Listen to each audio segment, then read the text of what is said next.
പശ്ചിമേഷ്യൻ യുദ്ധത്തിന്റെ കെടുതിയിലാണ് ലോകം മുഴുവൻ. പക്ഷേ ആ യുദ്ധം കൊണ്ട് പാചകവാതകമില്ലാതെ നമ്മുടെ നാട്ടിലെ നാടൻ തട്ടുകടകൾ വരെ വലിയ ദുരിതത്തിലായിരിക്കുമ്പോഴും യുദ്ധം കൊണ്ട് കോളടിച്ച ഒരു മേഖലയുണ്ട്.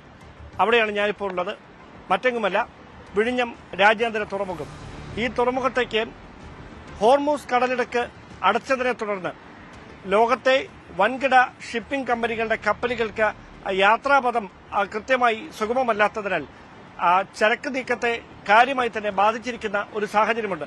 ആ പശ്ചാത്തലത്തിലാണ് രാജ്യാന്തര കപ്പൽചാലിൽ നിന്ന് 10 നോട്ടിക്കൽ മൈൽ മാത്രം അകലെയുള്ള വിഴിഞ്ഞത്തേക്ക് ഏത് വിധേനയും എത്തി ഇവിടെ ചരക്കിറക്കുന്നതിന് വേണ്ടി അനുവാദം ചോദിച്ചുകൊണ്ട് 10ഓളം രാജ്യാന്തര കമ്പനികൾ ഇതിനോടകം വിഴിഞ്ഞം അദാനി പോർട്ട് കോർപ്പറേഷനെ ബന്ധപ്പെട്ടിരിക്കുന്നത്. പക്ഷേ നിലവിലത്തെ സ്വാഭാവികമായ തിരക്കുകൾ അവിടെ നിലനിൽക്കുന്നുണ്ട്. ഈ യുദ്ധം തുടങ്ങിയതിനു ശേഷം മാത്രം ഏതാണ്ട് 295 മുകളിൽ കപ്പലുകൾ ചരക്ക് നീക്കത്തിന് ഇവിടെ എത്തിയെന്നാണ് കമ്പനിയുടെ അവകാശവാദം.